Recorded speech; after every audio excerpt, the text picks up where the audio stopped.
Em nome de Deus, o clemente, o misericordioso. Luz, paz e conhecimento para todo o Brasil. Conheça o Islã. Assalamu alaikum wa rahmatullahi wa barakatuh. Que a paz e a bênção de Deus estejam convosco.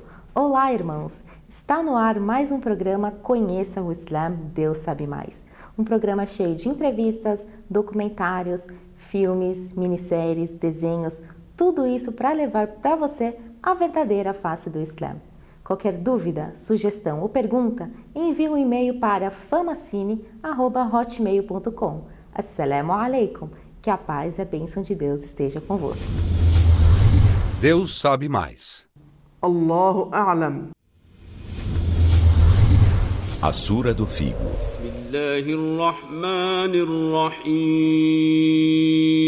Em nome de Alá, o Misericordioso, o Misericordiador.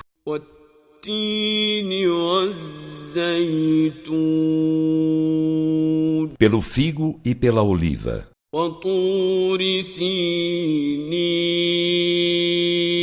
E pelo monte Sinai.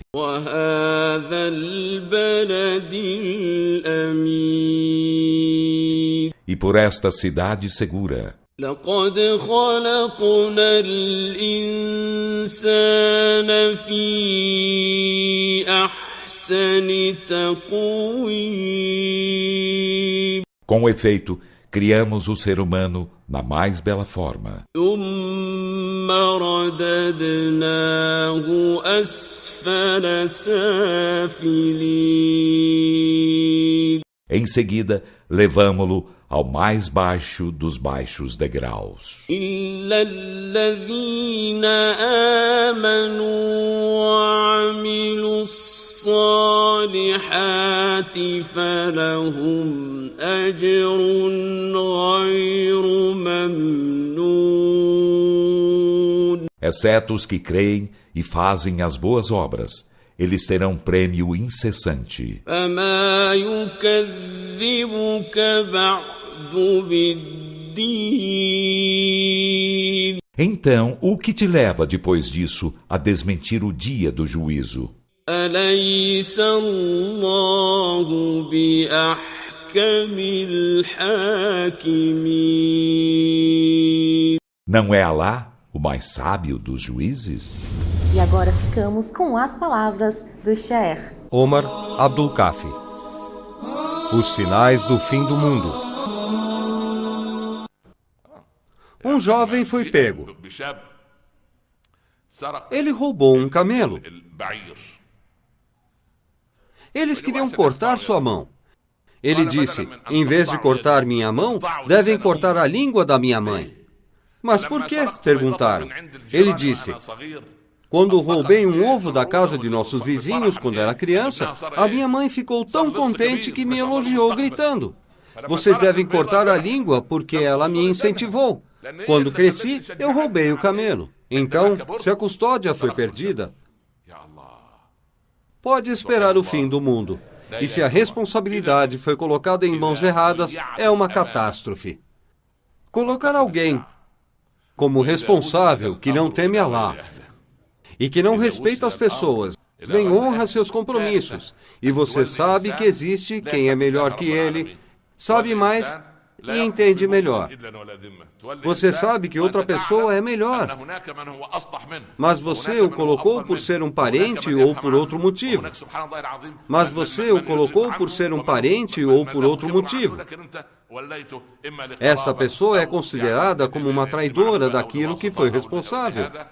O profeta, que a paz esteja com ele, disse: vocês querem que eu fale sobre os moradores do inferno? São 5. Um deles é aquele traidor que deixa a sua ganância prevalecer, por mais pequeno que seja aquilo que ele quer. Ele pode te trair por 1 centavo, por um papel, por um lápis. Em qualquer coisa, porque ele se acostumou com aquela traição. Sua língua também. Devemos nos policiar mais de acordo com a senda reta do nosso Senhor, o Altíssimo. O fim do mundo não acontecerá até ter muita abundância. O rico sai à procura de um pobre para dar-lhe o zakat e não acha. Vocês vão dizer, isso não está acontecendo.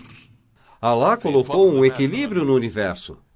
O sustento do pobre está na sobra dos bens do rico. Se um pobre sentir fome, é porque um rico gastou além da conta.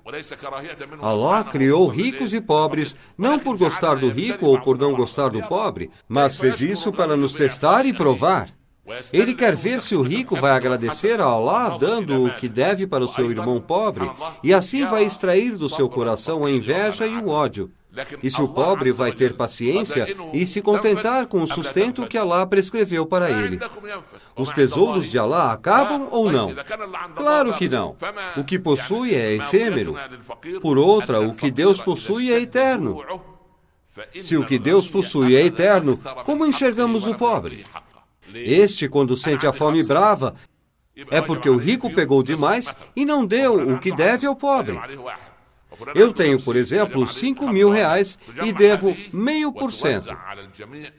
Outra pessoa tem 10.000, ele deve 1%, e assim por diante. Tudo isso será reunido e distribuído para os pobres.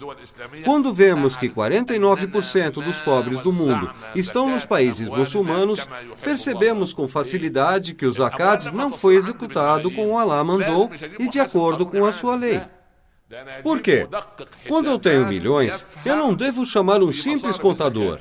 Eu devo chamar um especialista no zakat. Este profissional deve estar designado em todas as instituições públicas e privadas. Eu nunca vi um homem de negócios contratar um expert na legislação do zakat. Você encontra os profissionais responsáveis nas relações públicas, nas leis, nas finanças e no marketing, além de outros. Agora, quando você fala sobre um especialista no lícito e no ilícito, ele responde, é fácil. Quem pede, nós damos para ele. Se os bens chegam a milhões, este especialista deve saber a percentagem de cada bem e o que deve ser pago. Este, por exemplo, deve ser pago 2%, e este 5%, e aquilo 10% ou 20%. O motivo é quanto mais trabalho é feito, diminui a percentuagem de zakat nesse bem. Como assim? A pessoa trabalha demais e a devida percentagem do zakat diminui. O homem de negócios vai todo dia para a empresa de olho nas bolsas e no dólar. Este se interessa mais e trabalha mais. Ele só deve pagar pouco. Outro possui um terreno para agricultura ou um prédio. Os sábios colocaram um prédio como se fosse um terreno cultivável, porque precisa de manutenção constante. Deve pagar 5% do aluguel bruto. Como disse Allah no Alcorão, quando frutificarem, e pagai seu tributo no dia da colheita. Da mesma forma, ao pagar o aluguel, devem ser pagas as despesas e o resto deve ser tributado como zakat, como se fosse um terreno. A maioria dos proprietários dos imóveis não sabem disso. Outro proprietário tem um terreno cultivável, mas ele depende só da chuva. Este, como o esforço é menor, só paga 10%. Outro exemplo, alguém perfurou e achou um minério de ouro, prata, diamante ou petróleo. Ele deve pagar 20%. Ele não fez esforço. Ele só trouxe a máquina de perfuração e o engenheiro com a sonda. Disse, aqui há fósforo, petróleo, etc. Esse deve pagar o quinto, depois das despesas para os pobres e os necessitados, como foi bem detalhado no versículo 60 na Surata At-Tawbah. Devemos saber isso e deve ser discutido esse assunto e chamar um sheik e perguntar para ele sobre o zakat, senão estes bens serão fundidos em chapas no dia do juízo final e serão estigmatizadas as suas frontes, os seus flancos e as suas espáduas. A pergunta, por que estas três partes do corpo? Dizem que quando o pobre vai até o rico, ele fecha a cara e te torna e pede para os seguranças não deixarem o pobre entrar. Deus disse para ele, você está mostrando arrogância para o seu irmão? Surata At-Tawbah. No dia em que tudo for fundido no fogo infernal. e com isso forem estigmatizadas as suas frontes e os seus flancos e as suas espáduas, ser-lhe-á dito: eis o que entesourastes. Conheça o Islã. Os segredos além da matéria.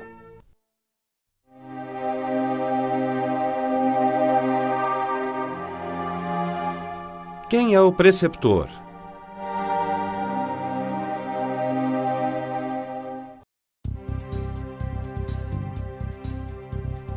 Depois de todos esses fatos físicos, surge uma questão de suma importância. Se todos os eventos físicos que conhecemos são simples percepções, e o nosso cérebro? Já que nosso cérebro é uma matéria como nossas pernas, braços e qualquer outro objeto, também deveria ser uma percepção como todos os outros objetos. Um exemplo vai clarear mais o assunto. Vamos imaginar que pegamos os nervos que chegam ao nosso cérebro e colocamos do lado de fora da nossa cabeça, onde podemos vê-los com os nossos olhos. Nesse caso, também poderíamos ver o nosso cérebro e tocá-lo com os nossos dedos. Dessa forma, podemos entender que nosso cérebro não é nada mais do que uma percepção formada pelos sentidos da visão e do tato. Então, o que vê, ouve e percebe todos os sentidos, se não é o cérebro? Quem é que ouve, vê, toca e percebe cheiros e sabores? Quem é esse ser que pensa, raciocina, tem sentimentos e, mais ainda, diz: eu existo? Um dos pensadores mais importantes da nossa era, Karl Pribram, também levanta a mesma questão.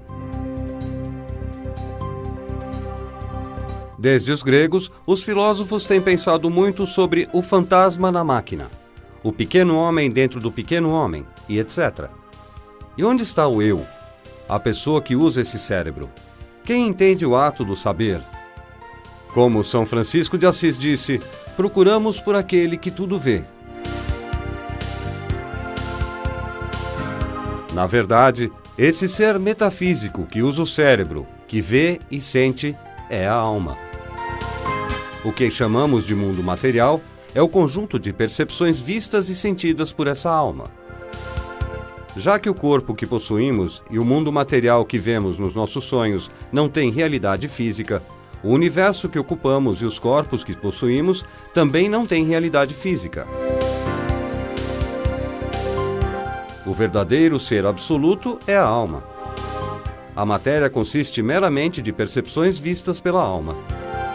Sim, mesmo que comecemos com uma pressuposição de que a matéria é real, as leis da física, química e biologia nos levam ao fato de que a matéria consiste em uma ilusão e uma inevitável realidade de uma matéria metafísica. Esse é o segredo além da matéria. Esse fato é tão definido que alarma alguns cientistas materialistas que acreditam que a matéria é absoluta. O cientista e escritor Lincoln Burnett disse em seu livro O Universo e Einstein: junto com a redução dos filósofos de toda a realidade objetiva para um mundo de sombras e percepções, os cientistas se conscientizaram de limitações alarmantes dos sentidos dos homens.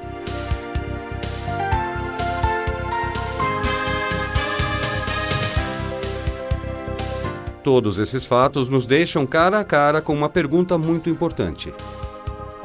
Se aquilo que reconhecemos como mundo material é meramente um conjunto de percepções dadas à nossa alma, qual é a fonte dessa percepção?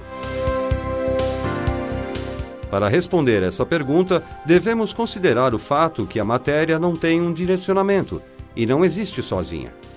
Ela é uma percepção. Portanto, essa percepção deve ter sido causada por outra força, o que significa que ela deve ter sido criada. Mais ainda, essa criação deve ser contínua. Se não houver uma criação contínua e consistente, aquilo que chamamos de matéria iria desaparecer e ficar perdida. Isso pode ser comparado a uma televisão onde uma imagem é exibida contanto que o sinal continue a ser transmitido. Se a transmissão parar, a imagem na tela também vai desaparecer. Portanto, o ser mais próximo ao homem é Allah. Esse fato é explicado no Alcorão com o verso: criamos o homem e estamos mais próximos a ele do que sua jugular. Conheça o Islã. E agora ficamos com a mensagem do Sheikh Rodrigo Rodrigues.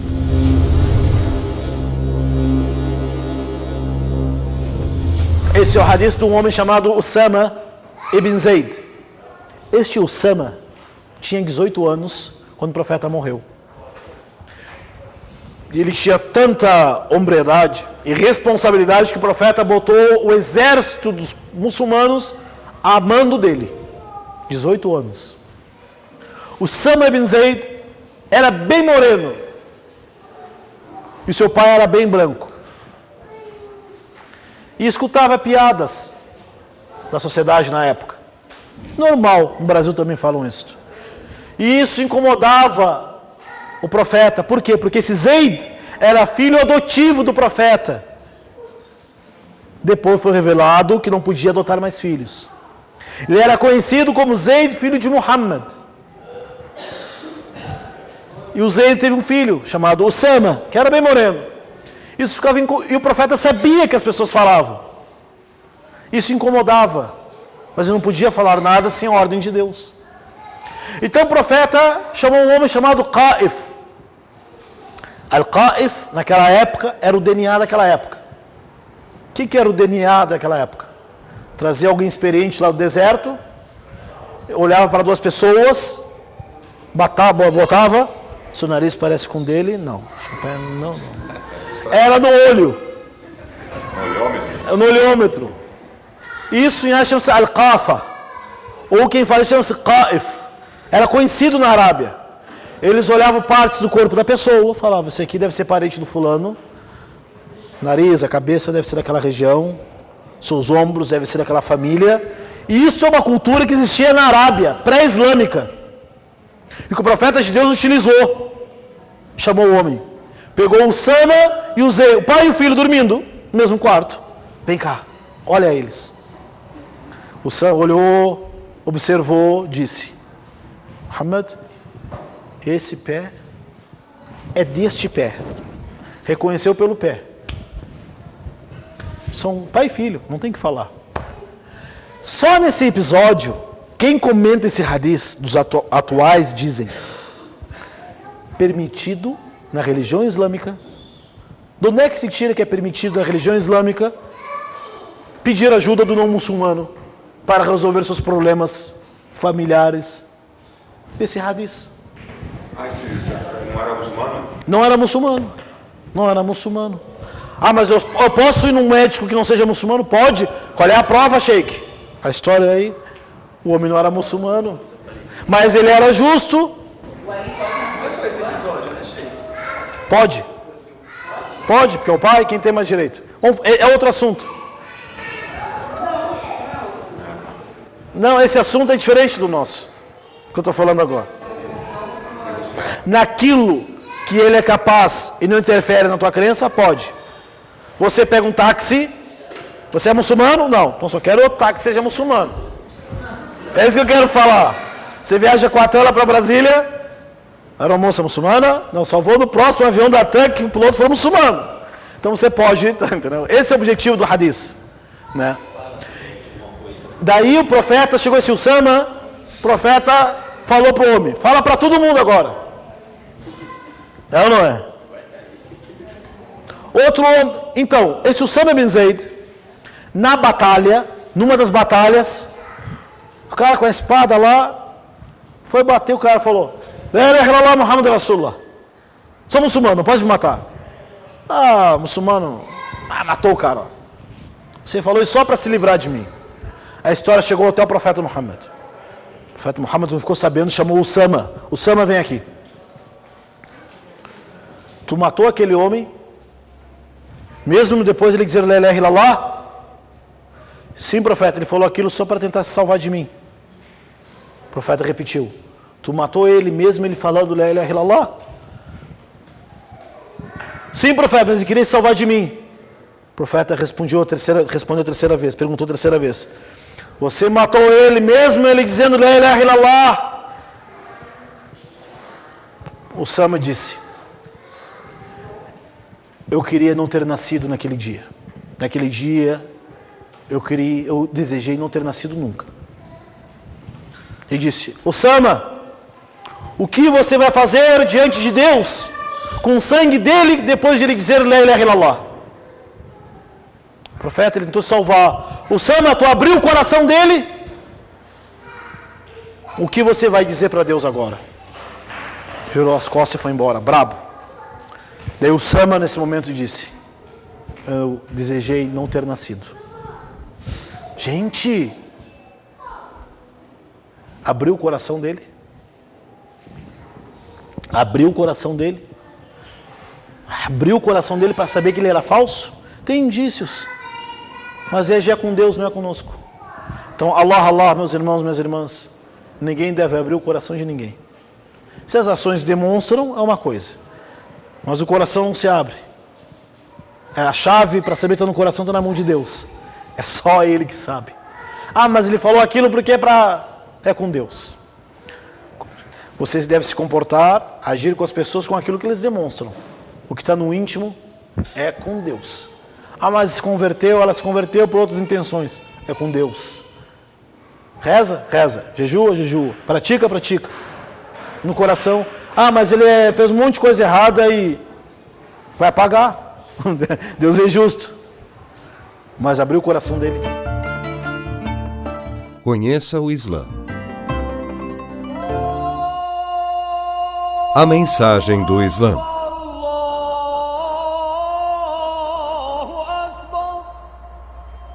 É possível que nós sejamos recriados? Alá, louvado e enaltecido seja, diz. E esquecendo sua criação, propõe para nós um exemplo. Diz: quem dará a vida aos ossos enquanto resquícios?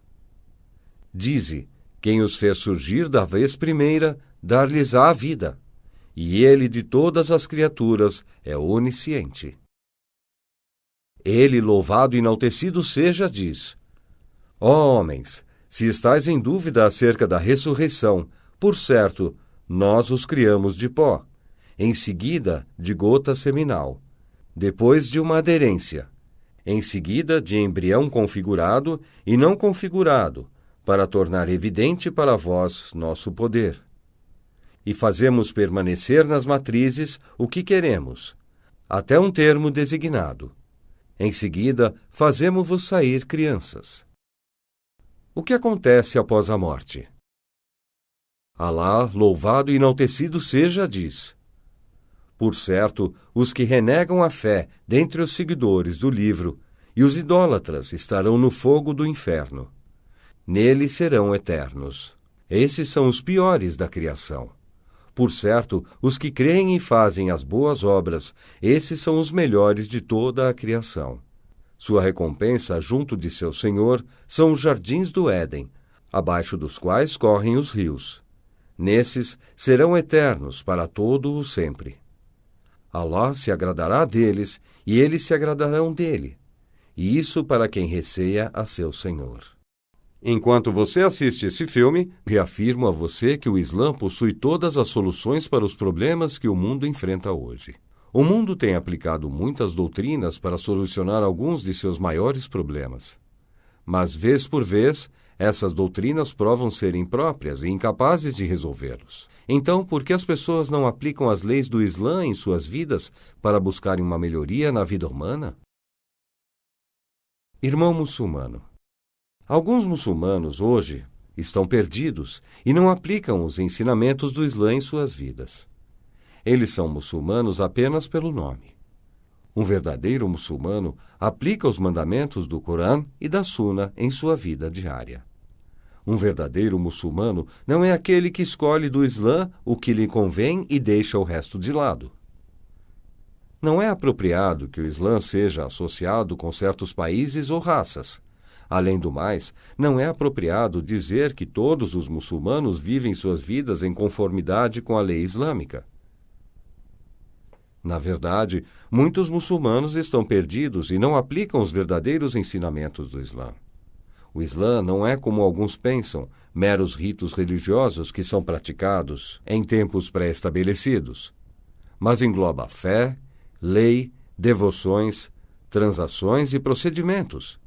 É uma religião e também é um sistema governamental. Foi dito: mas que grande religião! Se ao menos houvesse homens que colocassem seus ensinamentos em prática, aderissem a seus mandamentos e se afastassem de suas proibições. O Islã, em sua totalidade, foi revelado ao profeta Mohammed, que a paz e a bênção estejam com ele, e é imutável. Os muçulmanos, por outro lado, mudaram. Se o muçulmano erra, isso não significa que o Islã concorda com sua ação. Mas, claramente, se uma pessoa sabe como construir um carro desmontado e ela falha em seguir o manual e monta o carro incorretamente, isso significa que o manual está errado? Alá, louvado e enaltecido seja, diz: e quando se lhe diz, segui o que Alá fez descer, dizem, não, mas seguiremos aquilo em que encontramos nossos pais. E ainda que seus pais não razoassem, nem se guiassem. Deus é maior. Allahu Akbar.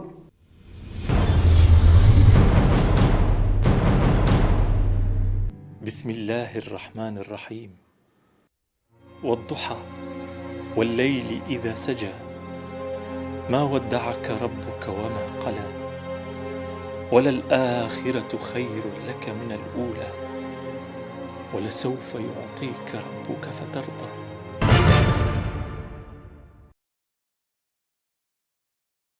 Assalamu alaikum wa rahmatullahi wa barakatuh. Que a paz e a bênção de Deus estejam convosco. Chegamos ao fim de mais um programa Conheça o Islã, Deus sabe mais. Conheçam a mesquita, conheçam o Alcorão e saiba que o Islã é mais que uma religião, é um sistema de vida. Assalamu alaikum wa rahmatullahi wa barakatuh. Que a paz e a bênção de Deus estejam convosco.